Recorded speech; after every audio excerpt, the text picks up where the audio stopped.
Our first group will be 3 children that have all varying ranges of disability, and they have a chance to do some physical exercise on horseback, and play some games and do some experiential learning through riding. Before the session starts, we figure out how many kids that we're going to have, or how many riders, and then we determine how many volunteers we're going to need for each rider.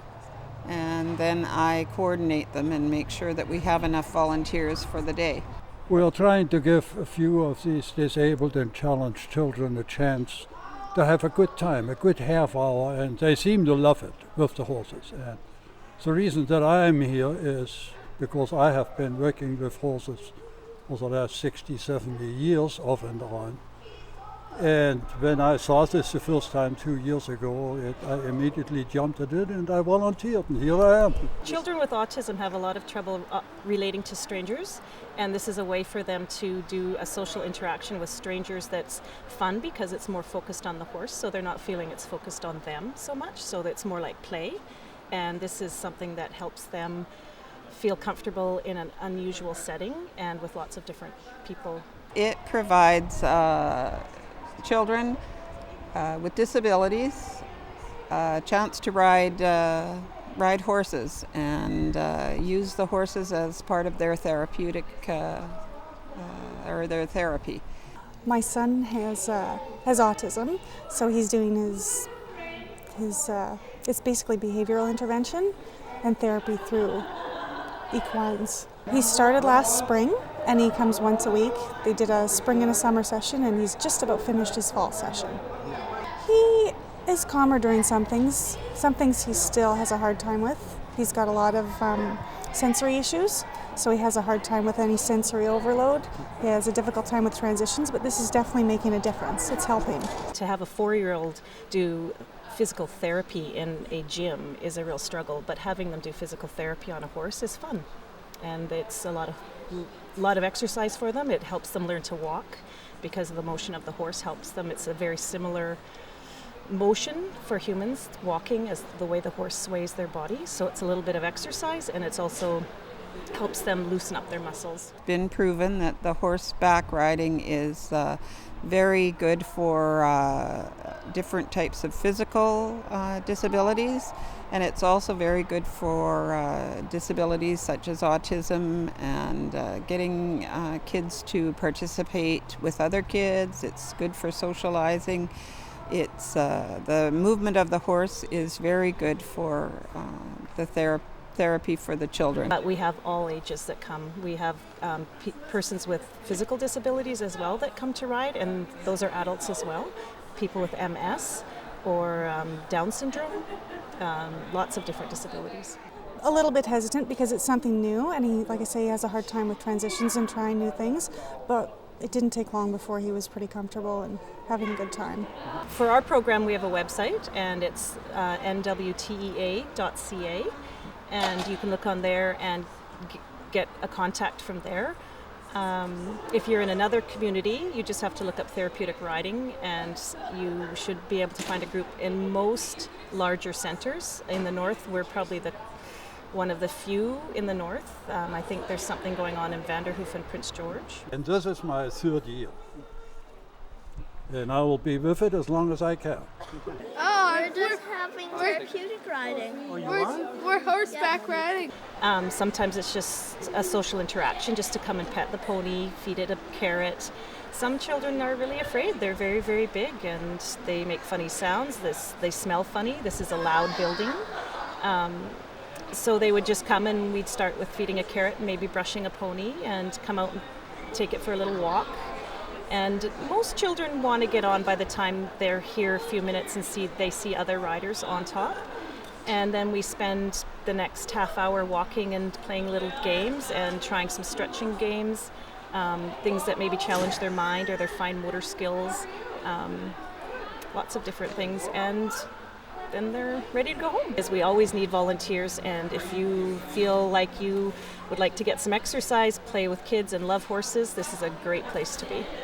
I have been here since the beginning and watched a few kids, and huge difference. It's just wonderful. all you got to do is look at the bright eyes and the way these kids behave. It's very, very rewarding. Come and see what we do and volunteer to help us. It is an amazing program.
"25 years ago, starting a radio station was quite different than starting one now, because 25 years ago, if you had an idea and $5,000, you could start a radio station.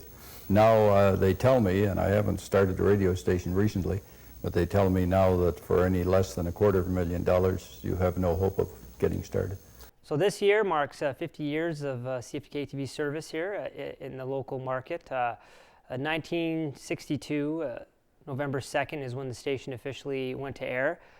Fred Weber, he mapped it out, planned everything, had everything ready to go, and that's when we hit the air. A lot of people told him that it's not going to happen, you'll never do it, just because of the terrain, the mountains, getting towers up there, getting the signal from the station to air, and they said you'll never do it, and he was, you know, that just gave him more ammunition to actually to do it. And he was the type of person that if you told him no, he would show you, yeah, you can. So, and he did. So that's why we're here. When CFTK came, it was huge for Terrace and for the people of Terrace. Of course, it was all black and white. But the station was very small then, and I remember Mr. Weber taking me downstairs and showing me all the wiring he had done and how the wires ran perfectly parallel to each other, and it was kind of cool. We had a celebration here at our station. We invited local clients, dignitaries, past staff, to come down and share in some memories, look at some pictures, have some cake. We had a 50th anniversary cake. You're right. Ready to rock and roll? Go ahead. Okay, here we do it. 50 years. Congratulations, TK. Astro Media. This industry here, our local media company, which was TK, the TV station, and CGFW was, you know, a couple years after, but we were the second largest industry in Terrace, next to logging. Logging was the #1 industry. Next to that was this company. We employed, I can't remember how many people, but it was a booming economy. We can rely on our local radio station to get the information out to the public in a prompt manner and get the messages that we need the public to know. For a little station in Terrace, British Columbia, which is considered a small market station, we won some pretty big awards. So it's, you know, we went up against some big competition. So that says something about the quality of work we do. I really like some of the new programming, the Open Connections, Journeys. Like, I really think the local programming is the key to keeping it worth watching, really. If you see what's happening in the community, then you can become more involved. So it's that reflection of the community. We do utilize the web to promote, you know, our station, radio stations, staff, etc. And we also use social media to connect with our viewers, connect with our listeners, and have them interact with us. go on Facebook, give us a news tip, give us a story idea, give us an idea for an open connection, a journey, or our new show, that CFTK-TV show. That's what it's there for. They can interact with us now. Before, we were only putting out the signal to them. The only way they can connect with us is by calling us or stopping in. Now they have that way to go to Facebook, drop us a message, and we have it right away. We can get back to them. We can take that idea and put it to air. So that's kind of how things have changed in the world. Is social media is become, part of broadcast. And people that don't want to embrace it and go with it are going to be, kind of left behind, left in the dust. You have to take social media, and integrate it into the way you do business, the way you deal with your public. Broadcasting is going to remain. It'll change. I mean, now, as you know, we're in AM and FM and television and cable, and it will change. And I look for great changes in cable in the next few years. I think we'll have multiple channels, 30 channels at least, that everybody will have. And I think our pricing, because regulations are changing, our pricing will get more in line with the lower mainland, because the satellite doesn't really care whether it's looking at Vancouver or Terrace. So as soon as we can get some regulations out of Ottawa, I think this is all going to be possible. So I think we're still going to be a viable broadcasting operation. It may not be in the same form as it is today, but it'll be there.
Oh, we've got lots of stuff going on down here. We've got livestock shows, light horse show, heavy horse show. We just had a barrel racing over there, bareback heavy horse barrel racing, which is pretty cool.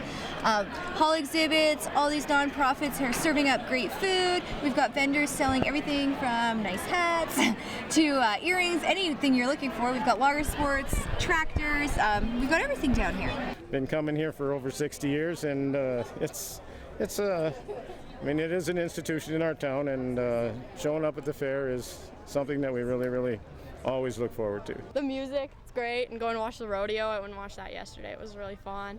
And just like sitting here with all the animals and like the people that come in you get to talk to, it's just great. Great time. Small town festivals are the best, I think. How come? They're nicer.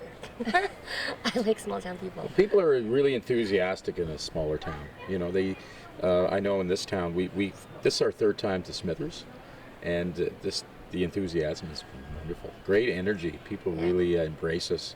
We feel like we're coming home when we come here. They really treat you good. Really happy that the sun's shining. I'll be honest, that makes me feel good. No, it's really exciting. It's awesome. We work with such a great team of volunteers and staff all year long. I have an awesome board of directors who are really dedicated to putting this event on, and we've got staff who are working their butts off. And then we also have a whole, hundreds of volunteers, the community support, and sponsors that really come together. So it's really awesome to feel a part of that. I like traveling far from where we are. Like, the scenery is totally different. It's nice to get out of our province and go to different provinces. It's always nice to go farther from home and meet different people. And it's been fantastic. The show last night was a lot of fun. Yeah, being in the city. Crowd. Being in the city, we don't get to do a lot of stuff like this, so it's really refreshing. 1, 2, go!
I think definitely the rodeo is a huge attraction for us. People love to see everybody, getting rough and tough and rolling around over there, which is fun. It's a lot of, high energy, and it's always a really good show. I think the lumberjacks this year, and there's always people too that love to come and watch the livestock, the 4-H, whether it's their kids or they're, just supporting. And the light horse show, that also draws in a huge amount of people. And then of course the rides. We have a really big stage show this year, so I think different areas attract different people, and hopefully there's something that people can enjoy all day long. It's fun. It's the adrenaline rush, so it's pretty exciting. It's a little scared at times too, so that's just part of the adrenaline rush. I was good this weekend. I was second in the bull ride, so I won some money there, and then I won this one, so I get a good check out of this one. Well, it's my hometown, so I really enjoy coming to it. It's going to be a high energy, high octane show. We're gonna try to put in some traditional country because we've had some requests from some of the dancers that like the two-step. So we're going to try to country it up a bit more than we usually would for them in the beginning. We're still going to rock out. But then we're going to rock out. So it's going to go from first gear to fifth gear throughout the night. Yeah. So. I think down here you definitely find all types and all interest groups. All ages. We're really trying to get more young people interested in agriculture. That's a big focus for us this year. And it looks like, we do have a good variety of people. So it's really cool. I think there's something for everyone, whether you're into horses or the rides or the vendors. There's something for you to enjoy. You know what? For us, it's the atmosphere. We love the mountains and just being out here in this God's country. This is such a beautiful part of the world. And I think with agriculture, it's important to educate people young, where their food comes from, because that's really, at the end of the day, one of the most important things. And, it's really important to the local economy. And so making people, I think, aware and appreciate those resources that we have in the valley. We're always looking for new ideas, new volunteers, and we're really open to that. So if people have something they'd like to share, they can like us on Facebook, and that's one way to get a hold of us. Of course, you can come down to the office or give us a phone call. So we're really open to community feedback and what they'd like to see, and we're also always working to try and bring something new. This year we brought the lumberjack show, and that was new for us. So we're always kind of trying to build on what we've got and then grow from there.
Well, we enjoyed the race, and especially the racing up here. And our Astro car came along hard, and really nice to see the Mustang win right up here in BC. Terrace is a great place to be. We love being here. Drag races out there got to come up here and actually race to see the hospitality that's here and the actual supercars. And we get to race up here because they believe what we do is what they love to see. 2 jet cars going down the racetrack, and it's really good for us to get by Ross Crampton. He drives hard, but today we were able to get by him just simply because we persevered. Win wasn't pretty, but it was sure nice to get. We had a very good run on our first run. Ran 4.4 seconds at 170 some miles per hour. Well, that's actually true this year. Although I won't lie to you, Ross drives hard, and he's not one of these guys that gives up easy. He goes down kicking, and just ask his wife Max. So you'll know when you see Max, you'll know what I mean. She rules the roost, but Ross, he actually gets a chance to make himself do, and he does it against me all the time. But it's really nice for that Mustang to win for Astro. The Mustang and I have been having a battle all summer long here, and I've been licking his butt all the way all summer long. He hasn't stood a chance against me. And my name's Ross, and I can beat my boss, and I'm going to continue doing it all summer long if I can. That's for darn sure.